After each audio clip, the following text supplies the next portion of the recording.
Shalom, shalom, shalom, peuple de Dieu. Nous disons shalom à tout le monde. Nous sommes dans la joie d'être là encore aujourd'hui. Dieu nous a accordé la grâce et la faveur d'être là pour ce programme de ce samedi à 11h heure de Paris. Nous bénissons le Seigneur parce que ça fait cela, disons, environ 3 semaines. Dans 2 samedis que nous n'avons pas pu le faire parce qu'il y avait un deuil dans la famille. Et Dieu a fait grâce que c'est passé et nous sommes là pour reprendre avec notre programme. Ce n'est pas que le deuil nous a empêché de faire l'œuvre de Dieu, mais le problème c'est que la personne qui était partie, elle était trop importante et il fallait qu'on se consacre un peu au deuil, qu'on prenne un peu soin de la famille aussi spirituellement. Bon voilà, on est là aujourd'hui, Dieu nous accorde cette opportunité, on le bénit. J'espère que toi aussi là où tu es, tu vas bien, que le Seigneur a pris soin de toi. Si tu peux m'écouter, tu peux m'entendre, c'est que le Seigneur a pris soin de toi. C'est vrai, nous sommes à la fin de l'année, nous avons commencé l'année depuis le mois de janvier, nous sommes au dernier mois de décembre. Il y a beaucoup d'événements qui se sont produits. Particulièrement, cette année 2020 a été couronnée de beaucoup de secousses, de la pandémie, de beaucoup de décès, de beaucoup de problèmes. Mais si Dieu t'a gardé, ça veut dire qu'il a un plan merveilleux pour toi. Ça veut dire que tu dois garder l'espoir. La Bible dit, celui qui vit a de l'espérance. Donc voilà, aujourd'hui nous allons partager un thème que nous avons intitulé « La foi peut bouger les choses ». La foi peut bouger les choses. D'habitude, nous avons l'habitude de tirer nos thèmes de versets bibliques, mais aujourd'hui, nous l'avons exprimé comme ça. C'est une expression par rapport à ce que nous allons partager aujourd'hui, par rapport au texte que nous allons lire aujourd'hui. Car aujourd'hui, il s'agit d'une histoire très émouvante. C'est l'histoire de la femme cananéenne. Une femme cananéenne qui était venue chercher le secours auprès de Jésus. C'était pas auprès d'un homme, mais il est venu chercher son secours auprès de Jésus. Donc voilà, nous sommes dans le livre de Matthieu, Matthieu chapitre 15. Nous allons lire à partir du verset 21 jusqu'au verset 28. Je sais que beaucoup de gens ont perdu peut-être l'habitude, mais nous sommes là, nous continuons l'œuvre de Dieu. Voilà, sans plus tarder, je vais lire la portion de l'Écriture. La Bible nous dit ceci. Jésus partit de là et se retira dans le territoire de Tyr et de Sidon. Une femme cananéenne qui venait de ces contrées lui cria « Aie pitié de moi, Seigneur, fils de David. Ma fille est cruellement tourmentée par les démons. » Il ne lui répondit pas un mot. Ses disciples s'approchèrent et lui demandèrent « Renvoie-la, car elle crie derrière nous. » Il répondit « Je n'ai été envoyé qu'aux brebis perdues de la maison d'Israël. » Mais elle vint se prosterner devant lui en disant « Seigneur, viens à mon secours. » Il répondit « Il n'est pas bien de prendre le pain des enfants et de les jeter aux petits chiens. » « Oui, Seigneur, dit-elle, pourtant les petits chiens mangent les miettes qui tombent de la table de leur maître. » Alors Jésus lui dit « Ô femme, ta foi est grande. » Si on pouvait mettre un thème, on pouvait dire ta foi est grande. Mais aujourd'hui, l'Esprit nous a conduit à dire la foi peut bouger les choses. Alléluia. Jésus lui dit, femme, ta foi est grande. Qu'il te soit fait comme tu le veux. Et à l'heure même, sa fille fut guérie. C'est vraiment une histoire émouvante. C'est l'histoire d'une femme qu'on n'a même pas cité le nom. On l'appelle la femme cananéenne. Vous savez, dans la vie, on a l'habitude d'appeler les gens par leurs problèmes. On a l'habitude d'appeler les gens par ce qui gêne. On a l'habitude d'appeler les gens par les choses qui se font remarquer dans la société, du côté négatif. Être cananéenne, ce n'était pas une belle chose à l'époque. Pourquoi, si nous lisons la Bible, nous allons regarder dans le livre de Genèse. Si tu regardes dans le livre de Genèse, là-bas 6, Genèse, je crois 9, si je ne me trompe pas, tu vas remarquer l'histoire de Cana. Cana, c'était qui? Cana, c'était le petit-fils de Noé. Cana, c'était le petit-fils de Noé. Noé avait 3 enfants. La Bible nous dit que un jour, Noé, il a pris le vin. Après que Dieu, c'était la première personne à prendre le vin dans le monde. C'est pourquoi s'enivrer du vin, c'est un péché. Ça n'accomplit pas la volonté de l'homme, de Dieu. Ça n'amène que des troubles. Alléluia. Dans Genèse chapitre 9, à partir du verset 18, la Bible nous dit ceci. Les fils de Noé qui sortirent de l'arche étaient Sem, Cham et Japheth. Cham fit le père de Cana. C'est de là que nous vient le nom de Cana. Cana était le fils de Cham. La Bible dit au verset 19, les 3 fils de Noé repeuplèrent la terre. Ça, c'était après le déluge. Après que Dieu ait tué tout le monde par le déluge. Nous savons que Noé, avec sa famille, était épargné. Ils étaient au nombre de 8. Et c'est avec eux que la terre a été de nouveau repeuplée. Alléluia. La Bible dit, les 3 fils de Noé repeuplèrent la terre. Noé s'est mis à cultiver le sol et planta une vigne. Noé qui craignait Dieu, qui avait échappé, qui avait obéi à l'alliance de Dieu, mais il est tombé dans quelque chose. La Bible dit, il a cultivé le sol et il a planté une vigne. Le verset 21 nous dit, il but du vin, s'enivra et se découvrit au milieu de sa tente. La première personne qui a bu du vin, qui a pris le vin, il s'est enivré. Le vin amène l'ivresse. C'est pourquoi le vin, ce n'est pas bien, c'est la débauche. La Bible dit, ne vous enivrez pas de vin, c'est la débauche. Bien-aimé, si tu observes même les gens qui prennent le vin, ils finissent toujours dans l'impudicité, ils finissent toujours dans la débauche, ils finissent toujours dans les péchés, dans l'exhibition de la nudité, dans les dérèglements. C'est quelque chose qui détruit le corps, qui détruit les temples. Ça n'accomplit pas la volonté de Dieu. Ça amène l'homme dans les péchés.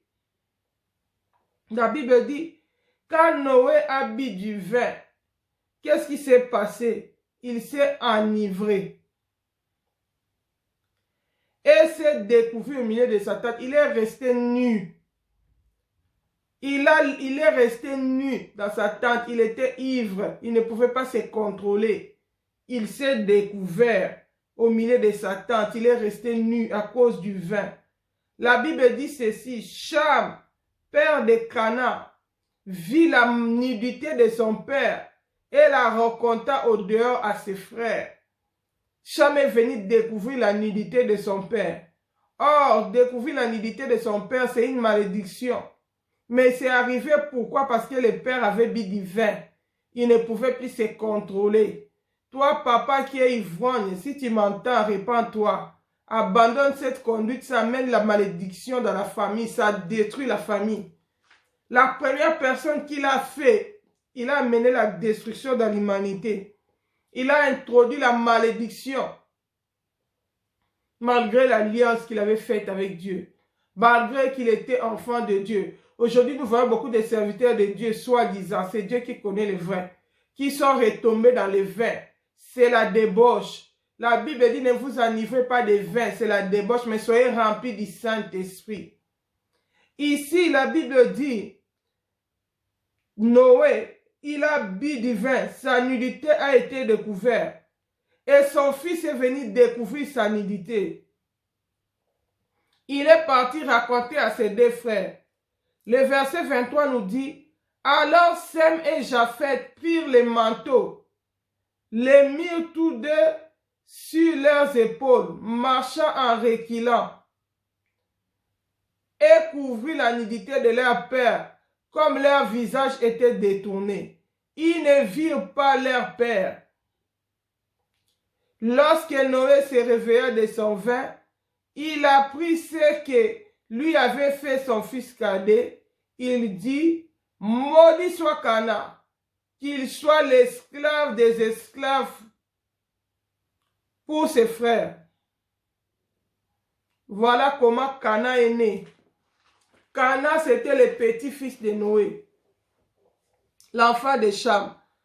Canaan n'avait pas commis de péché, mais il était victime de la malédiction de son père. La Bible dit, le Dieu que nous servons, c'est un Dieu jaloux, qui punit la malédiction de père jusqu'aux enfants, jusqu'à la 3e et jusqu'à la 4e génération. Ici, celui qui avait vu la nudité de papa, qui allait raconter, c'était Cham, le papa de Canaan. Canaan n'avait rien vu du tout. Mais la malédiction a touché Canaan. Quand Noé s'est réveillé de son ivrognerie, quand il est revenu dans ses sens, on lui a dit, Canaan a vu ta nudité, et Cham a vu ta nudité. La Bible dit, il a ouvert sa bouche pour maudire Canaan. Qu'il soit l'esclave des esclaves de ses frères. C'est comme ça que Canaan est né et est devenu maudit. C'est comme ça que toute la descendance des Cananéens, c'était un peuple maudit. C'était un peuple dans la malédiction. Et si tu regardes l'histoire des Cananéens, ils n'adoraient pas Dieu, ils ne craignaient pas Dieu, ils adoraient les idoles. C'est comme ça que la colère de Dieu était enflammée sur les Cananéens. Et Dieu a dépossédé les Cananéens de Canaan, il a donné Canaan aux enfants d'Israël. Et quand Dieu a envoyé les enfants d'Israël à Canaan, il leur disait, ne les imitez pas, ne prenez pas leurs femmes en mariage, chassez-les, n'adorez pas leur Dieu, mais craignez l'Éternel. Parce que c'était un peuple qui était en abomination à l'Éternel. C'était un peuple dont le jugement était déjà prononcé. C'était un peuple que Dieu avait choisi et avait chassé. C'est un peuple maudit. Déjà Noé maudit Canaan. Il dit maudit soit Canaan. Et maintenant cette femme qui naît dans cette famille-là, qui hérite la malédiction de cette famille-là, et cela fait que sa fille était possédée par un démon. Tu es peut-être dans une famille, tu es dans des situations compliquées. L'histoire, toute famille a son histoire. Chacun, s'il commence à raconter l'histoire de sa famille ici, on peut dormir debout. Je ne sais pas quelle est l'histoire de ta famille. Il est rare de trouver des parents qui ont craint l'Éternel, dont la bénédiction va jusqu'à 1000 générations. C'est plus que rare même. Alléluia. Mais c'est la règle générale de trouver les familles qui sont sous la malédiction. La malédiction vient des grands-parents, ça descend jusqu'aux enfants. Ici, Canaan n'avait rien fait, mais il a hérité. Il a hérité la malédiction de ses aïeux. Il a hérité la malédiction de son père. Et Canaan, c'est le père de tous les Cananéens. Tous les Cananéens viennent de Canaan, un peuple maudit qui n'avait pas droit à la bénédiction de Dieu. Mais il y a une femme qui par sa foi a bougé les choses. Il y a une femme qui par sa foi a changé, a brisé les lois établies. Il y a une femme qui par sa foi a changé son histoire. Oh bien-aimé, aujourd'hui nous voulons te dire, la foi peut bouger les choses. La foi peut changer ton histoire. C'est vrai, dans votre famille, vous avez une histoire particulière. C'est vrai, dans votre maison ou dans votre tribu, vous avez une histoire particulière. C'est vrai, les gens qui sortent de telle tribu ont une histoire particulière. C'est vrai, les gens qui viennent de tel pays ont une histoire particulière. Mais aujourd'hui, je viens te dire que la foi en Jésus peut changer ton histoire. La foi en Jésus peut te faire briser les limites qu'on t'avait tracées. Alléluia. La rencontre personnelle avec Christ peut changer ta malédiction en bénédiction. Et elle peut changer ton histoire. Alléluia. Oh, Dieu soit loué. Ici, la Bible nous montre l'histoire de la femme cananéenne. Alléluia. La Bible nous dit ceci. Cette femme qui était cananéenne, donc on ne cite que son problème, on ne cite même pas son nom. On l'identifie au travers de son problème, elle était cananéenne. C'est tout ça sa condamnation. C'est tout ça, c'est déjà suffisant pour la condamner. Pour qu'elle n'ait pas droit à la bénédiction de Dieu. Alléluia. Cette femme a dit, si je vais chez les sacrificateurs, on va me dire je suis cananéen. Si je vais chez un pasteur, on va me rappeler mon histoire. Je vais aller chez Jésus-Christ de Nazareth. Lui qui peut changer la malédiction en bénédiction. Aujourd'hui, je ne viens pas te présenter un homme. Un homme ne peut rien changer dans la vie d'un autre homme. La Bible dit le secours de l'homme est vanité. Alléluia. Je ne viens pas te présenter une religion. Moi, je suis ceci, moi, je suis cela. La religion ne sauve pas. Mais il n'y a de salut que dans le nom de Jésus-Christ. Jean nous dit, sous la terre, sur la terre, aucun autre nom nous a été donné au travers duquel nous pouvons avoir le salut. Si ce n'est le nom de Jésus-Christ de Nazareth. Aujourd'hui, je te présente un sauveur qui est allé à la croix pour toi, qui a donné sa vie pour ton salut. La Bible me dit, le châtiment qui me donne la paix est tombé sur Jésus. Oh, on l'a mené comme un brebis qu'on allait tendre en boucherie. Il n'a point ouvert sa bouche pour que toi et moi nous soyons sauvés. Je ne sais pas les problèmes qui te préoccupent. Je ne sais pas la condamnation qu'il y a dans ta famille. Mais je viens te présenter une porte de sortie. Je viens te présenter une voie de secours. Jésus-Christ de Nazareth. Alléluia. Et la Bible me dit à tous ceux qui ont crié en son nom, à tous ceux qui l'ont reçu, il les a donné le pouvoir de devenir enfants de Dieu. Lesquels sont nés ni selon la chair, ni selon le sang, mais ils sont nés selon Dieu. Si tu acceptes Jésus dans ta vie, si tu lui donnes ta vie, si tu crois en lui, tu ne vivras plus selon la loi de la chair ni du sang. Tu ne seras plus redevable selon la chair ni le sang, mais tu seras traité en tant qu'enfant de Dieu. Alléluia. La chair et le sang, ça nous montre notre appartenance, notre origine physiologique. Quand on dit la chair et le sang, on voit les jeunes, on voit les corps. Elle est fille d'un tel, elle vient de telle famille, il vient de telle tribu. Mais il y a quelqu'un qui peut changer ton histoire, qui peut changer ton ADN, qui peut changer ton avenir. C'est Jésus-Christ de Nazareth. Alléluia. C'est Jésus que je te présente aujourd'hui. Cette femme a fait le choix d'aller vers Jésus. Bien-aimé, si tu n'as pas encore fait ce choix, je te dis, il y a un sauveur qui t'adresse aujourd'hui la parole au travers de ma voix. Il me dit, viens à moi, toi qui es fatigué et chargé, je te donnerai du repos. Bien-aimé, dans le monde, il y a le chaos. Dans le monde, rien ne va plus. Nous allons vers la fin des temps. Nous allons vers le retour de Christ. Il y a la crise partout, il y a la crise économique, il y a la crise sanitaire, il y a la crise politique, il y a la déception, il y a la souffrance par-ci par-là. Oh, bien-aimé, je viens te présenter Jésus-Christ de Nazareth. Il est le secours qui ne manque pas dans la détresse. Il a dit, venez à moi. Toi qui es fatigué par le système économique, toi qui es fatigué par le système financier, toi qui es fatigué des circonstances de la vie, toi qui es fatigué de la malédiction de ta famille, tu es fatigué des problèmes de ta tribu, viens à Jésus-Christ, il te tend la main aujourd'hui. Alléluia. Cette femme a pris la meilleure décision, il a dit, je n'irai pas vers les hommes, j'irai vers Jésus-Christ de Nazareth. Certes, je suis condamnable, certes, je viens d'une famille maudite, mais il est écrit qu'il est devenu malédiction. Jésus-Christ était devenu malédiction pour que nous devenions bénédiction.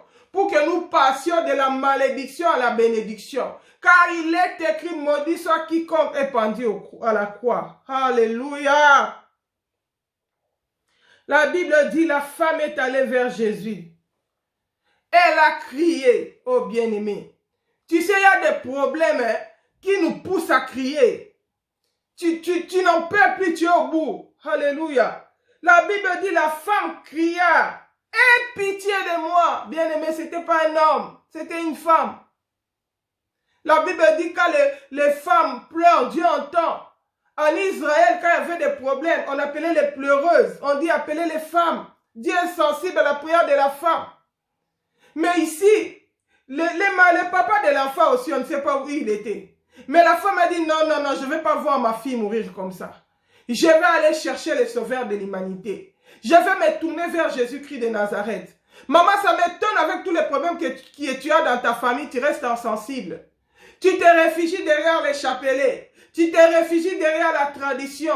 Tu te réfugies derrière la religion. La religion ne sauve pas. La tradition ne sauve pas. Les chapelets ne sauvent pas. Aller se prosterner devant la grotte de Marie, ça ne sauve pas. C'est Jésus-Christ qui sauve. Donne ta vie à Jésus. Répands-toi. Abandonne ta vie à Jésus-Christ. Prends la décision de le suivre. Il a dit, si quelqu'un croit en moi, il sera sauvé, lui, avec sa famille. Comment, malgré tous les problèmes que tu rencontres dans ta famille, tu restes insensible, tu n'arrives pas à prier. Tu n'arrives pas à donner ta vie à Jésus, le sauveur de l'humanité. Tu es complice ou quoi? Même si tu es complice, la Bible dit Jésus est venu, pas pour les justes, pour les méchants. Il peut encore t'accorder le pardon. Il peut encore t'accorder une nouvelle chance. Il peut encore réécrire ton histoire. Cette femme était condamnée parce qu'elle était cananéenne. Jésus l'appelle les chiens. La nourriture des enfants, on ne pouvait pas donner aux chiens. Parce que les Cananéens, c'était des chiens. C'était des gens qui ont foulé la grâce, qui étaient maudits. Des gens qui descendaient de Noé, qui craignaient Dieu. Mais ils sont devenus maudits. Oh, bien-aimé. Mais Jésus-Christ de Nazareth a changé l'histoire de cette femme. La Bible dit, la femme cria, « Aie pitié de moi, Seigneur, fils de David. » C'est une femme qui crie avec son cœur, mais le maître reste insensible. La Bible dit, elle explique son problème. Ma fille est cruellement tourmentée par les démons. Cruelle, ça veut dire que c'est grave, c'est terrible. C'est pas paisiblement tourmentée par les démons. Pas de temps en temps. Cruelle, donc ça devient accru, ça devient grave. Et Jésus reste insensible. Oh bien-aimé. Pourtant la Bible nous montre Bartimée. Il avait seulement crié comme cette femme. La Bible dit Bartimée l'aveugle, fils de Timée. Il était aveugle, il était dans la rue. Il a entendu que Jésus-Christ passait. Il a crié, fils de David, aie pitié de moi. Le fils de David a entendu les cris de Bartimée, il a guéri Bartimée. Mais ici, c'est une femme qui pleure. Jésus reste insensible à cause de la malédiction qui pesait dans sa vie. La Bible dit, il a dit, aie pitié de moi. Non seulement écrit, tu sais, il y a des prières où tu murmures, où tu parles lentement, mais il y a des moments où tu n'en peux plus, tu commences à crier, Jésus, viens au secours. Quand tu vois que il n'y a plus de, c'est maintenant vers la mort. Ça devient très grave, c'est maintenant l'agonie. Il faut que l'intervention arrive rapidement. Tu commences à crier. Malgré les cris de la femme. Elle explique son problème. Je ne crie pas pour rien. Ma fille est à l'agonie. C'est encore une fille qui est à l'agonie. Mais le maître reste insensible. La Bible dit, Jésus ne lui répondit pas un mot. À tel point que ses disciples ont dit, bon, il a refusé. Il ne veut pas les guérir. Au moins qu'il la renvoie. Parce que la Bible dit, malgré que Jésus ne disait rien, la femme ne se taisait pas. La femme continue à implorer le Seigneur. La femme continue à crier. Bien-aimé, la foi se démontre aussi par notre persévérance dans la prière. Celui qui a la foi va persévérer dans la prière. Jésus a dit, quand je reviendrai sur la terre, trouverai-je la foi? Quand on n'a plus de foi, on décourage. Quand le découragement arrive, on perd courage, on abandonne la prière. On perd courage, on se décourage, on abandonne quand on n'a plus de foi. Mais cette femme continue à croire que Jésus est capable de donner la solution à mon problème. Quelles que soient les lois établies, elle a persévéré dans sa prière. Elle a persévéré dans sa demande. Malgré Jésus restait insensible, il a dit, je dois attirer son attention. Bien aimé, dans la Bible, il y a beaucoup de gens qui ont été guéris. Jésus n'a même pas prié pour eux. La femme qui avait la perte de sang, il a touché seulement les pans de la robe. Guérie. Mais cette femme s'adresse au maître. Cette femme crie au maître. Mais le maître reste insensible. Le maître ne dit rien. Alléluia. La Bible dit ceci. Il ne lui répondit pas un mot. Et les disciples commencent à lui dire, bon, comme tu ne veux pas les répondre, tu ne veux pas les secourir, on ne sait pas pourquoi, renvoie-le au moins parce qu'elle commence à déranger. Alléluia. La Bible dit, ses disciples s'approchèrent et lui demandèrent, renvoie-la, car elle crie derrière nous. Bien-aimé, il y a des prières qui gênent. Il y a des sacrifices qui gênent. Les gens ne supportent pas tes prières. Toi aussi, tu exagères. C'est bon, tu as déjà prié, c'est assez. Va un peu te reposer. Tu jeûnes trop. Bien-aimé, ta condition déterminera comment dire, la grandeur de ta prière. Ta situation, ta prière dépendra de ta situation. Nous n'avons pas la même situation. Nous n'avons pas les mêmes combats. Nous n'avons pas la même origine. Alléluia. Et ils étaient disciples de Jésus. Ils n'avaient pas les mêmes statuts. Cette femme avait la statue des Cananéennes, celle qui n'a pas droit à la bénédiction. Elle savait qu'elle ne pouvait pas se taire. Elle ne pouvait pas rater cette opportunité. L'opportunité de toucher les maîtres. Alléluia. La Bible dit qu'elle a continué à crier. Malgré que Jésus ne disait pas un mot. Elle continuait dans la prière. Elle continuait à crier. Alléluia. Quand les disciples ont parlé, Jésus les a répondu. Mais à elle, Jésus est resté silencieux. Bien aimé, même si tu as beaucoup prié, tu as l'impression que Dieu est silencieux. Il ne te répond pas. Continue, persévère. Persévère. Persévère, ma soeur. N'abandonne pas. La Bible dit, Jésus pour un jour, il montrait à ses disciples, pour les montrer qu'ils doivent toujours prier jusqu'à l'exaucement, qu'ils ne doivent pas se lasser. Il les a donné la parabole de ces juges iniques. Il a donné la parabole de la veuve et du juge inique. Il y avait un juge qui était méchant. Comme les juges d'aujourd'hui sont très méchants. Il y avait, surtout dans des pays là compliqués, il y avait un juge qui était très méchant, qui s'en foutait des gens. Il y avait une veuve qui n'avait pas l'argent pour les corrompre. Mais cette veuve-là était persévérante. Elle venait chaque jour. Rends-moi justice. Rends-moi justice. Rends-moi justice. Le juge qui doit rendre justice à quelqu'un, mais il s'en fout parce qu'il a l'autorité. Bien aimé, si Dieu t'a élevé en tant que juge, crains l'Éternel. Sache qu'au-dessus de toi, il y a un autre juge. La Bible dit, vous serez jugés de la mesure dont vous jugez les autres.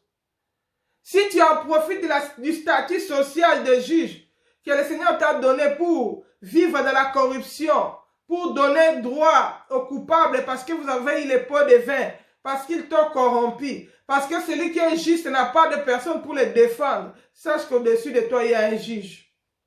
Répands-toi avant que le Seigneur ne te jette en enfer. Dans la Bible, nous montre des gens qui étaient des juges qui craignaient aussi Dieu. La Bible nous parle de Déborah, la prophétesse. Elle était juge en Israël, elle jugeait, mais elle craignait Dieu. Elle était prophétesse, elle servait le Seigneur. Tu peux être magistrat et craindre Dieu. Alléluia. Tu peux être élevé en dignité dans la société, autorité et craindre Dieu. Nous avons vu des gens qui étaient des rois dans la Bible, mais qui craignaient Dieu. Tu peux aussi le faire. Alléluia. La Bible nous dit ceci. Quand les disciples ont fait la reproche à Jésus, ils ont dit, mais comme tu ne veux pas la répondre, renvoie-la au moins, comme ça elle va partir, elle va arrêter de crier parce qu'elle crie derrière nous. Jésus répond maintenant aux disciples. Il dit, je n'ai été envoyé qu'aux brebis perdues de la maison d'Israël. Jésus montre la raison pour laquelle cette femme n'a pas droit à la bénédiction. Elle n'est pas de la maison d'Israël. Elle est cananéenne. Son jugement est déjà accompli. Elle est dans la malédiction. Elle n'a pas droit à la bénédiction. Jésus est venu pour les brebis perdues de la maison d'Israël. Bien-aimés, nous sommes Israël dans la foi.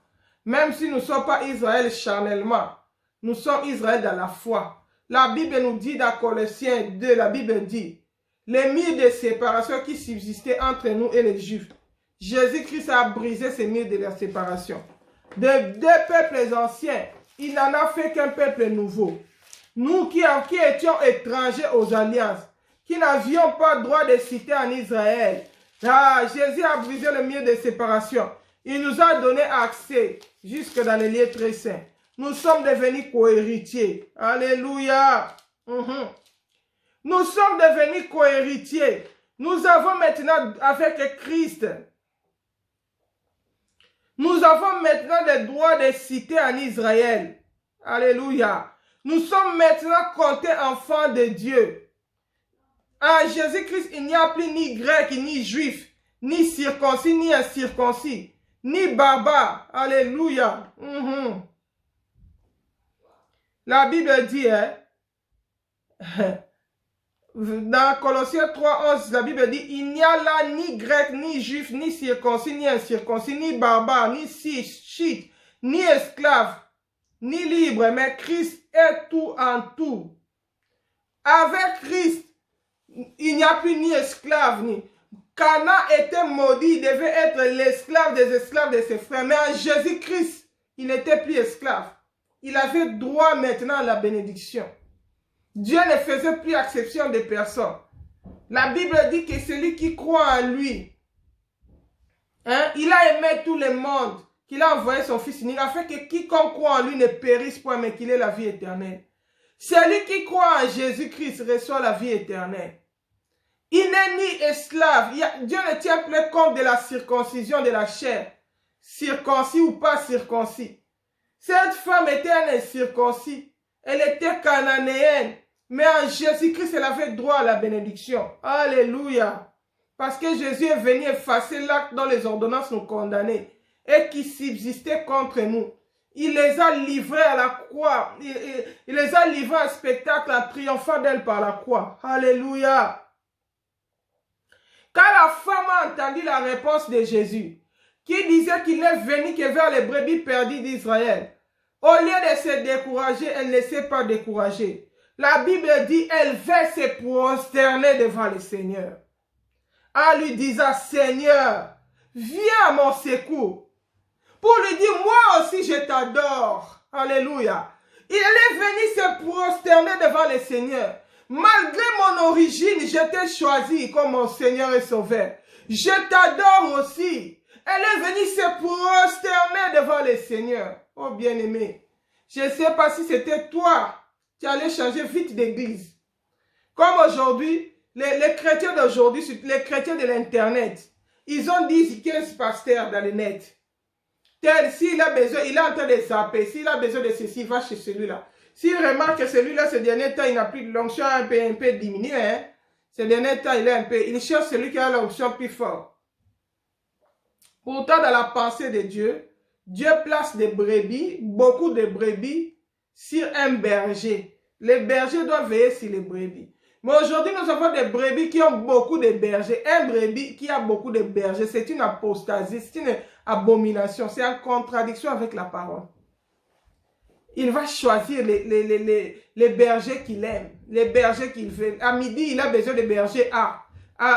C'est seulement la même chose avec les Akab et tout ça, qui avaient pris les prophètes de Baal, qui sont devenus à leur solde. Des rois qui ont maintenant beaucoup de prophètes, qui viennent là-bas, qui l'a corrompu, qui mangent à sa table pour faire son plaisir. Aujourd'hui, les fidèles ont beaucoup de prophètes maintenant. Akab, il avait ici ces 450 prophètes de Baal qui prophétisaient à sa table, qui étaient là. Aujourd'hui aussi, on a des chrétiens avec beaucoup de pasteurs dans les nets. Il appelle celui d'un tel. Priez pour moi, il envoie l'argent. Il y a des démons qui m'attaquent. Va aller dans la forêt, priez pour moi. Et toi, pasteur qui devient pasteur des brebis qui te paye l'argent, tu rendras compte devant le Seigneur. Tu as peur de lui dire la vérité, de te faire repentir. Il y a aussi beaucoup de faux serviteurs qui sont venus dans l'étiquette des prophètes, qui sont en train de soudoyer l'argent aux enfants de Dieu. Tu vas aller en enfer et ton prophète là si tu ne te repens pas. Jésus-Christ est en train de revenir. La relation personnelle, c'est avec Dieu. Ce n'est pas avec les hommes. Les hommes de Dieu sont là pour nous réconcilier avec Dieu, pour nous montrer comment chercher Dieu. Ils sont là pour veiller sur nos âmes, pour nous conduire, pour nous présenter Christ. Toi-même, tu dois marcher dans la crainte de Dieu. La Bible dit que ce n'est plus à Jérusalem ni à l'Occident qu'on va chercher, qu'on va adorer Dieu. La Bible dit l'heure est arrivée où les véritables adorateurs adoreront le Père en esprit en vérité. Ça veut dire partout où tu es, quiconque invoquera le nom de l'Éternel sera sauvé. Ce n'est plus le temps d'aller à la montagne. Oh, moi, pour que Dieu m'écoute, c'est mal à la montagne. Non, Dieu n'est pas là-bas.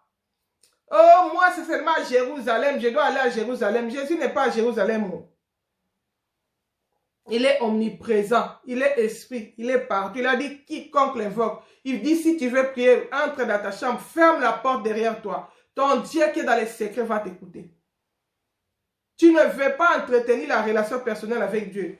Mais tu veux payer des gens pour qu'ils prient pour toi. Ils fassent des prières pour toi. C'est en contradiction avec la parole. Si Jésus revient te trouver dans cette situation-là, tu rates le ciel. Bien-aimé, répands-toi là où tu m'entends. La Bible dit, cette femme-là dit, moi j'ai déjà vu le Seigneur, je ne vais pas abandonner. Elle est venue se prosterner devant Jésus. Si c'était toi, peut-être tu allais changer d'église. Comme j'ai appelé les prophètes là des Ghana, ça n'a pas marché. Je vais appeler celui de Côte d'Ivoire. Non, je vais appeler celui du Congo. Non, je vais appeler celui de Luxembourg. Non, de l'Amérique. Oh, il y a un... Oh, bien-aimé. Fais attention à toutes ces choses. Tu risques de tomber dans le piège de l'ennemi. Prie Dieu pour qu'il te montre sous les pieds de qui il t'a placé. Paul, quand il défendait son ministère, il pouvait dire d'où il était venu. Il a dit, j'ai grandi sous les pieds de Gamaliel. Gamaliel était son maître dans la foi. Toi, ton maître, c'est qui? C'est qui t'encadre? Ton conducteur, c'est qui? Tu es de quelle église? Oh, bien-aimé, mets de l'ordre dans ta vie. Jésus-Christ est en train de revenir, viendra prendre les chrétiens qui sont dans l'ordre, qui servent Dieu dans l'obéissance. Surtout nous les femmes, nous sommes champions, nous sommes volatiles. Nous allons d'un endroit à l'autre, nous ne sommes pas stables. Nous devons mettre de l'ordre dans nos vies. Je me souviens les jours que le Seigneur me donnait la vision sur le ministère d'encadrement des servantes. Quand le Seigneur me confiait cette mission-là, il m'avait montré les femmes. J'avais vu une femme qui était une servante de Dieu, qui était enceinte. Elle était grosse, elle avait la grâce de Dieu en elle, mais qui est devenue comme une folle. Elle s'est retrouvée comme une folle dans la rue à cause de la désobéissance. Pourquoi? Parce que là où elle n'était pas bien encadrée. Elle ne voulait pas se soumettre à l'autorité. Elle s'est rébellée. Elle est sortie de l'autorité, sous l'autorité de l'homme de Dieu, de l'église où le Seigneur l'avait placée. Elle est sortie de la maison, elle s'est retrouvée dans la rue. C'est comme ça qu'elle était devenue comme une folle. La Bible nous montre, c'est la même chose avec la parabole de l'enfant prodigue. La Bible dit que l'enfant prodigue est sorti de la maison du Père. Il est allé dans un pays lointain. Elle a abandonné sa bénédiction, là où Dieu l'avait placé. Il s'est retrouvé dans un pays lointain. La Bible dit qu'il est allé dans la débauche. Il commençait à manger désirait à manger même la nourriture des pourceaux. Les pourceaux sont sales, ils patauchent dans la boue. Mais lui, il va chercher même la nourriture des pourceaux dans la boue. C'est de quel état il était? Bien aimé, quand il est revenu chez les pères, on l'a lavé parce qu'il était devenu sale, comme une folle, comme un fou. Bien aimé, si tu t'éloignes de l'autorité que Dieu t'a placée, tu rates ta bénédiction. Servir Dieu, c'est bien, mais apprenons à servir Dieu dans l'obéissance et dans la soumission de la parole de Dieu.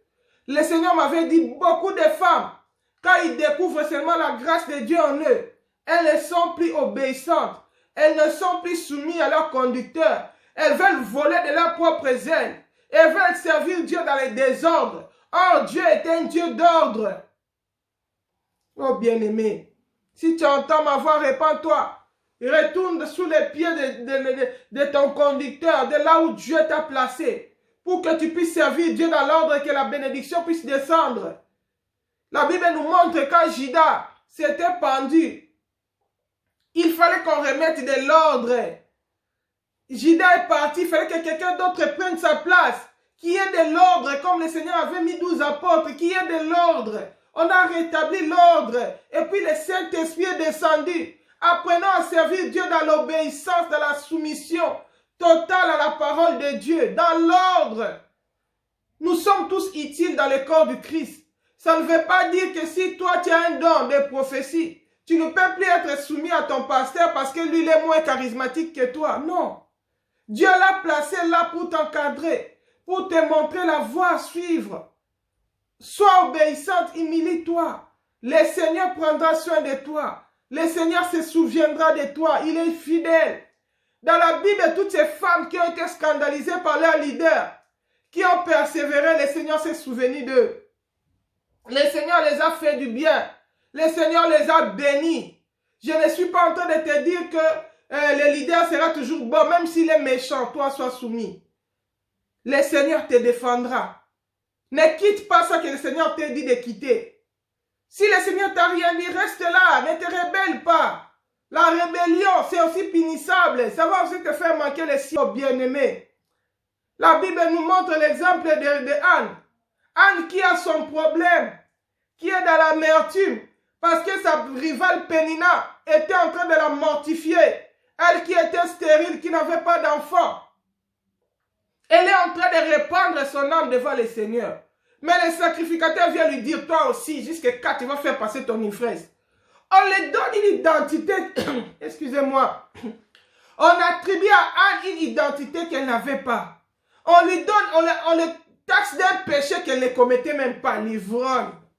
Pourtant, elle était en train de répandre son âme devant le Seigneur. Le pasteur de l'église, le sacrificateur qui devait prendre soin des brebis, n'a pas pris soin d'elle. Elle a choisi de répandre son âme devant le Seigneur.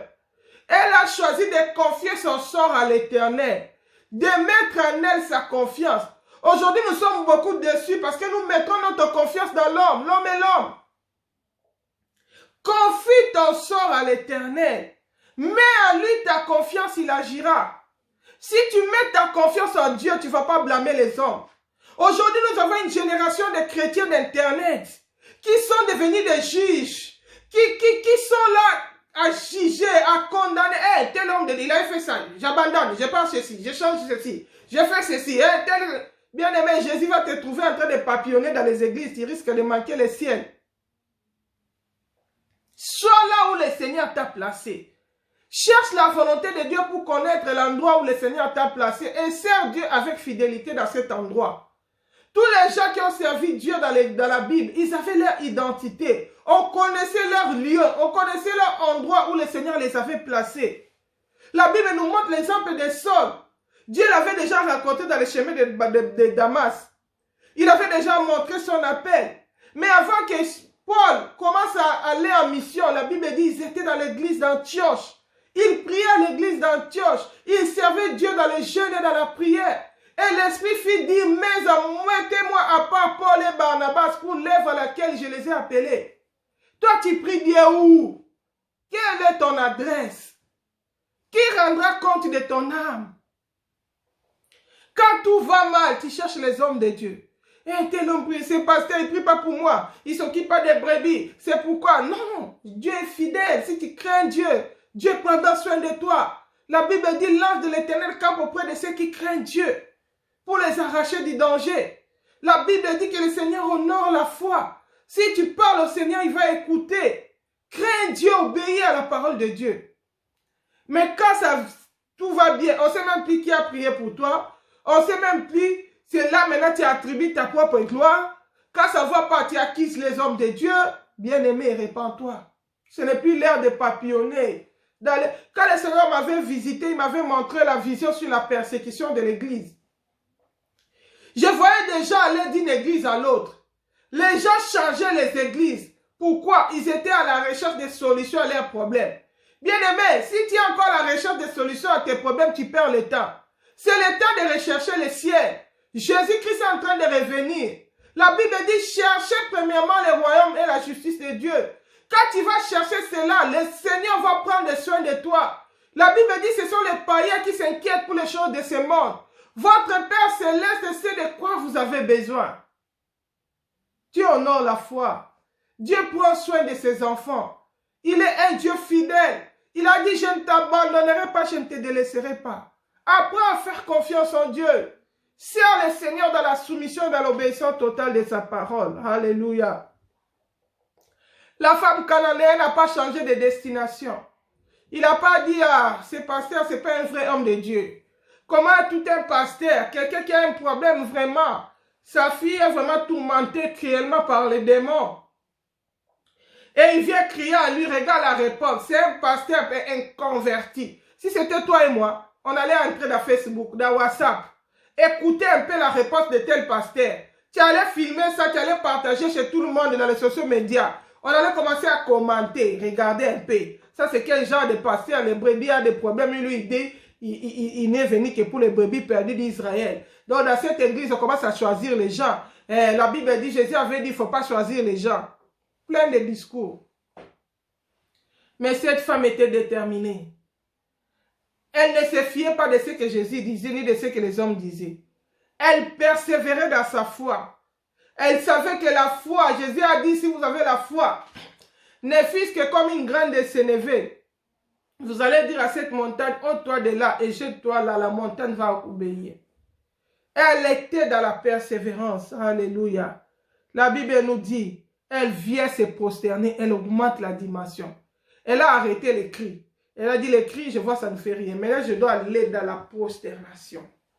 Je dois me prosterner devant le Seigneur. Alléluia.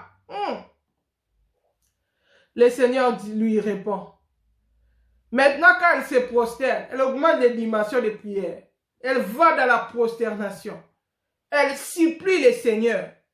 Or que nous voyons dans la Bible nous montre que Isaac, sa femme était stérile et n'enfantait pas. Isaac implora l'Éternel. Il supplia l'Éternel. Dieu bénit Isaac. Rebecca, sa femme, est devenue fertile. Elle a eu la grossesse de 2 enfants. Mais ici, on supplie. Jésus ne répond pas à la supplication. La Bible dit, maintenant, il ouvre sa bouche, il s'adresse à la femme, mais ça donnait des réponses favorables. Jésus dit, il n'est pas bon de prendre les pains des enfants et de les jeter aux petits chiens. Si c'était toi et moi, il m'appelle chien. Il va me montrer là où je suis chien. Tu vas faire les émissions. Parce qu'aujourd'hui, tout le monde, vite, YouTube, émission. Tel est l'homme de Dieu a dit ceci. Dénonçons l'évangile de dénoncer. Tu prends plus de temps à dénoncer qu'à présenter le vrai évangile de Christ. Bien-aimé, si tu ouvres ta bouche, que ce soit pour présenter Christ, que ce soit pour glorifier le Seigneur, pour parler de Jésus à ceux qui ne connaissent pas, tu perds ton temps dans les discussions vaines. La Bible dit fouiller ça. Ce n'est pas le temps de discussion, c'est le temps d'évangéliser. De gagner les gens qui ne connaissent pas encore le Seigneur. Regarde comment le monde tire dans sa fin.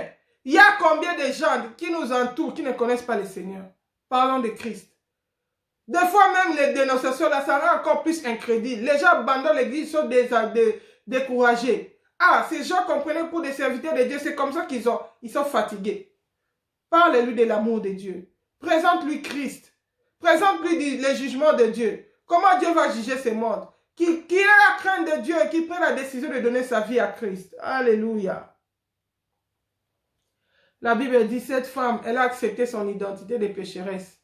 Il a dit, oui, certes, je suis chien. Mais le petit chien, n'est-ce pas qu'il mange même les miettes? Quelle humilité! Quelle humilité! La Bible dit, l'humilité précède la gloire. Le Seigneur, comme il est la parole faite chair, il ne devait qu'accomplir sa parole avec cette femme. Il ne devait qu'honorer sa parole. Cette femme était humble. Elle a accepté toutes les humiliations. Qu'importe ce que les gens diront de moi, mais je vais toucher le cœur du maître. Parce que je sais que la solution de mon problème se trouve en lui. Mais qu'est-ce que nous avons l'habitude de faire? Je donne la limite jusqu'au mois de juillet. Si le Seigneur ne gît pas, je change ou je retourne dans le monde. Hey! Qui es-tu pour contester avec ton Créateur? Es-tu le maître de ton souffle? La force même de retourner au monde là, si le Seigneur ne te prête pas le souffle, tu peux même dire, ah, tu sais combien de gens sont dans les comas maintenant, ils ont envie de parler, ils ne peuvent pas. Tu sais combien de gens sont en train de rendre l'âme? Combien de gens sont en train de lutter avec le cancer? Qui es-tu pour déterminer à Dieu que si tu ne fais pas mois de janvier, je retourne dans le monde? Oh là là, crains l'Éternel. Servons l'Éternel avec crainte et tremblement. Soyons fidèles à Dieu dans les petites comme dans les grandes choses. N'obéis pas au Seigneur seulement quand tout va bien. Du reste, nous ne suivons pas Dieu pour les biens matériels, mais nous le suivons pour le royaume des cieux. La Bible nous montre l'exemple du pauvre Lazare. Il était pauvre, il était malade, il avait des ulcères, mais il a craint le Seigneur. Quand il est mort, il est allé au ciel. Oh bien-aimé, crains le Seigneur. Qu'il te bénisse, crains-le. Qu'il ne te bénisse pas, crains-le. Alléluia. Dans les bons comme dans les mauvais jours, craignons le Seigneur. Alléluia. Soyons fidèles à Dieu jusqu'au bout. Je vais te suivre dans les bons, les mauvais jours. À toi pour mourir et vivre.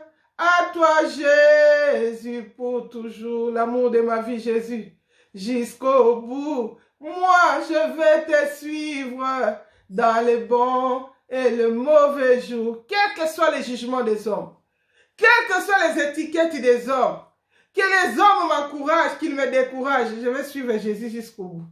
Alléluia. Que ce soit en train de plairer les êtres chers, je suivrai Jésus jusqu'au bout. Que ce soit en train de me réjouir, je suivrai Jésus jusqu'au bout. Qu'il me donne, qu'il me prive, je le suivrai jusqu'au bout. Parce que je sais, la Bible dit ceci, un jour, ce que je serai n'a pas encore été manifesté. Mais quand cela le sera, je le verrai tel qu'il est, je serai semblable à lui. Un jour, il me dira, viens, entre dans ma gloire. Il va essuyer mes larmes. Dans le ciel, il n'y a pas de maladie, il n'y a pas de souffrance, il n'y a pas de faim, il n'y a pas de défi, il n'y a pas de combat. Là-bas, nous allons nous réjouir avec le Seigneur. C'est pourquoi en attendant le retour de Christ, persévère. Persévère. Que ta foi soit fortifiée au travers de ces messages. Alléluia. Seigneur, lui répondit, elle n'a pas manqué de respect. Aujourd'hui, nous avons face à des chrétiens qui sont devenus insolents, qui parlent même aux hommes de Dieu sans considération, manque de respect, ils déplacent même des langages. Or, la Bible nous montre l'ange Michael, quand il a disputé le corps de Moïse avec Satan, il n'a pas porté des propos injurieux. Il avait dit que l'Éternel te réprimande. Mais aujourd'hui, nous avons des chrétiens qui injurent les gens sur le net. Répare-toi. Ceux qui injurent les gens iront en enfer. La Bible dit, si tu dis à ton frère, Raka, insensé, tu dois être puni par le fait de la guerre. Toi qui viens condamner les gens, si c'est jugé, si c'est quoi, toi-même tu insultes les gens.